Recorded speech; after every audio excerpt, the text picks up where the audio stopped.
ونصلی ونسلم علی رسولہ الکریم اما بعد۔ بعض وہ روایتیں ہیں تاریخی، اور تاریخی روایتوں کے بارے میں ذہن میں رکھو، ان کا حکم ہے اسرائیلی روایات والا۔ حدیث میں جو وہ بھی ایک تاریخ ہے، اسرائیلی روایات، اس کے منہج پر وقت زیادہ ہو جائے گا، اس پہ میں اصول بیان کروں گا تاریخ کا۔ تو اب تین چیزیں جو ہیں وہ ذہن میں رکھ لو۔ ایک یہ کہ جس پہ ساری روایات متفق ہیں، وہ یہ بات ہے کہ حضرت حسین کو بلانے والے، پھر حضرت حسین کے ساتھ غداری کرنے والے، حضرت حسین کے قتل کے پہلے ذمہ دار خط لکھنے والے شیعان کوفہ ہیں۔ کون؟ شیعان کوفہ۔ اور یہ میں نہیں کہہ رہا، یہ بخاری کہہ رہی، بخاری میں آ چکا ہے، حضرت عبداللہ ابن عمر رضی اللہ تعالی عنہ، حضرت عبداللہ ابن عمر سے یہاں روایت ہے، یہ بخاری کی 3753 نمبر حدیث ہے۔ تو ہم اس چیز پہ بات کرتے ہیں جس کا ہمارے پاس کوئی ثبوت موجود ہے، ایسے اندھیرے میں پتھر مارنا یہ صحیح نہیں ہے۔ اس میں حضرت عبداللہ ابن عمر کہتے ہیں، ان سے سألہ عن المحرم، یہ بیٹھے ہوئے تھے، ایک آدمی نے سوال کیا، سوال بھی دیکھنا ہے کہ اس نے کہا حضرت جی ایک مسئلہ بتاؤ کہ ایک آدمی مکھی مارتا ہے، یقتل الذباب، یعنی محرم ہے، حالت احرام میں شکار منع ہے، تو ایک آدمی مکھی کو قتل کر دیتا ہے، اس پر کیا مسئلہ ہوگا؟ تو حضرت عبداللہ ابن عمر نے پوچھا کہاں سے آیا ہے؟ 5994 نمبر۔ اس نے کہا جی میں عراق سے آ رہا ہوں۔ حضرت نے کہا بندہ تو متقی ہے، مسئلہ پوچھ رہا ہے مکھی کا، کہ محرم مکھی مارے تو اس پہ کوئی جرمانہ ہے یا نہیں؟ تو فرمایا فقال اہل العراق یسألون عن الذباب وقد قتلوا ابنۃ رسول اللہ۔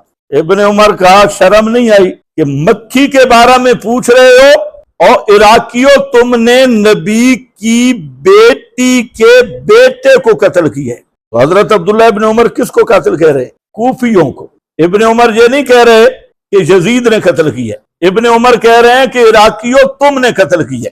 یہ تو ہمارے ہاں مستند بات ہے، جو سنی ہے اسے تو شرم کرنی چاہیے، کیونکہ یہ بخاری سے، اور بخاری میں یہ 3753 نمبر بھی ہے، 5994 نمبر بھی ہے، اس میں موجود ہے۔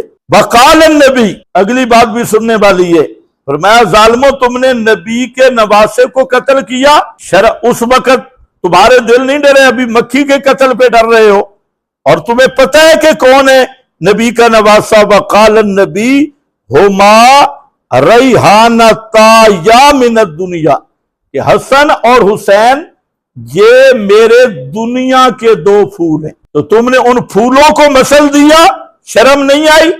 اور اب ذباب کا مسئلہ پوچھتے ہو، تو یہ ہے جی بخاری شریف۔ اب یہی بات اہل تشیع کے ہاں تو متواتر ہے، ان کی 50 کے قریب کتب میں یہ درج ہے کہ حضرت حسین کو بلانے والے بھی شیعہ ہیں، قتل کرنے والے بھی کون ہیں؟ شیعہ۔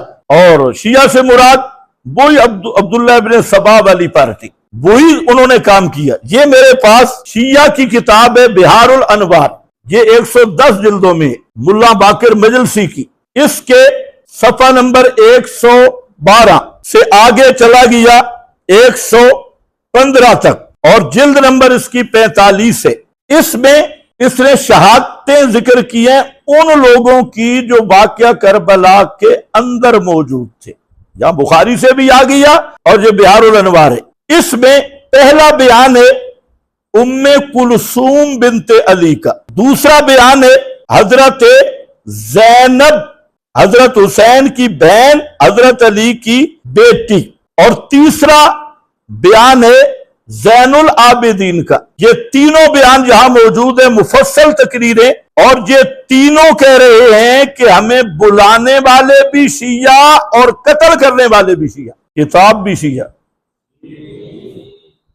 مسلم نہیں پڑھ رہا، یہ مسلم ہے ہی نہیں، مسلم پڑھ بھی نہیں رہا، یہ مسلم ہے بھی نہیں، یہ بہار الانوار ہے، اس میں موجود ہے۔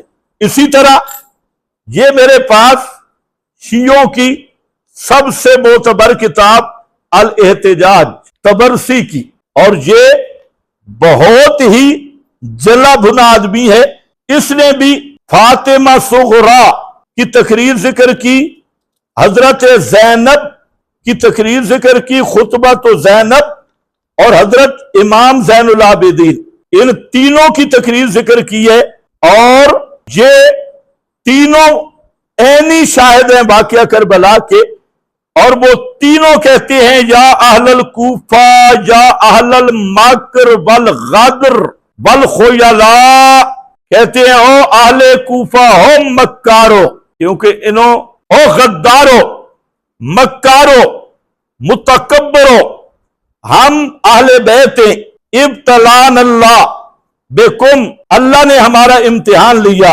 اور تم بے ایمانوں نے ہم سے غداری کی، اور کیا کیا؟ کذبتمونا وکفرتمونا کفرتمونا ورأیتم قتالنا حلالا واموالنا نہبا، فرماتے ہیں کہ تم وہ بے ایمان ہو جنہوں نے ہمیں بلایا، پھر ہماری تکذیب کی، پھر ہمیں کافر قرار دیا، ورأیتم قتالنا، اور تم نے ہمارے قتال کو حلال سمجھا، اور تم نے ہمارے ساتھ لڑائی کو جائز سمجھا۔ یہ حضرت فاطمہ کا بیان ہے جو وہاں کربلا میں موجود تھی۔ اسی طرح حضرت زینب کا خطبہ صفحہ نمبر 350 پہ ہے، اور یہ صفحہ نمبر 349 پہ حضرت فاطمہ کا، اور حضرت زینب کا بھی یہی خطبہ ہے، بہت لمبا، اس کا میں بتا دیتا ہوں، ترجمہ بھی شیعوں سے بتا دیتا ہوں۔ اور پھر امام زین العابدین، ان کا بیان بھی یہاں موجود ہے کہ انہوں نے بھی یہی فرمایا کہ ہمیں بلانے والے بھی تم، خط لکھنے والے بھی تم، اور ہمیں قتل کرنے والے بھی تم۔ تو پہلے قاتلین، اصل مجرم وہ یہی سبائی پارٹی ہے اور یہی شیعہ ہیں، اور انہوں نے اسی وقت پھر ماتم بھی شروع کر دیا۔ ان کا اصل مقصد جو فساد تھا اس میں وہ کامیاب ہو گئے، حضرت حسین کو بلایا، شہید کیا، اور پھر رونا بھی شروع کر دیا۔ تو اسی طرح علی بن حسین، تو یہ احتجاج طبرسی جس نے دیکھی ہو، لمبی لمبی تقریریں ان کی، اور آخر کہتے ہیں کہ تمہیں شرم نہیں آئی؟ بِأَيَّةِ عَيْنٍ تَنظُرُونَ إِلَىٰ رَسُولِ اللَّهِ يَقُولُ لَكُمْ قَتَلْتُمْ اِطْرَتِي، قیامت کے دن کس منہ سے رسول اللہ کے سامنے جاؤ گے جب اللہ کے رسول کہیں گے تم نے میری اولاد کو قتل کیا ہے، میری حرمت کو پامال کیا، فَلَسْتُمْ مِنْ أُمَّتِي، او شیعو تم میری امت سے نہیں ہو، فَلَسْتُمْ مِنْ أُمَّتِي، تم میرے نہیں ہو، میرے ساتھ تمہارا کوئی تعلق نہیں۔ یہ پوری تقریریں ہیں جناب، احتجاج طبرسی، یہ بھی شیعہ کتاب ہے، اور شیعوں کی عام ذاکرین کی نہیں، مجتہدین اور ذمہ دار کوئی شیعہ اس کا انکار نہیں کر سکتا احتجاج طبرسی کا۔ یہ وہ اصل بابا ہے مقتل الحسین والا۔ اس میں بھی اس نے حضرت ام کلثوم کی شہادت، حضرت زین العابدین کی، اور حضرت فاطمہ کی، اور ان سب کی یہی شہادت ذکر کی ہے۔ اور اس سے بڑھ کر یہ الارشاد شیخ مفید کی اور شیعہ مذہب کی سب سے معتبر کتاب، اس میں بھی یہ سارے خطبے موجود ہیں جو ابھی میں ذکر کر رہا تھا، اور حضرت زینب، حضرت فاطمہ، حضرت زین العابدین، ان سب کے یہ خطبے موجود ہیں، اور یہ جو عینی شاہدین ہیں وہ باشگاف الفاظ میں کہہ رہے ہیں کہ تم نے بلایا اور تم نے ہمیں قتل کیا۔ تو پہلے قاتل یہی ہے، اور فرمایا پھر رونا بھی شروع کر دیا۔ یہ ہے چہاردہ معصومین، اصل اس کا نام ہے جلاء العیون، اس کا ترجمہ خود ان حضرات نے کیا۔ تو اس میں حضرت زینب کا خطبہ سنو۔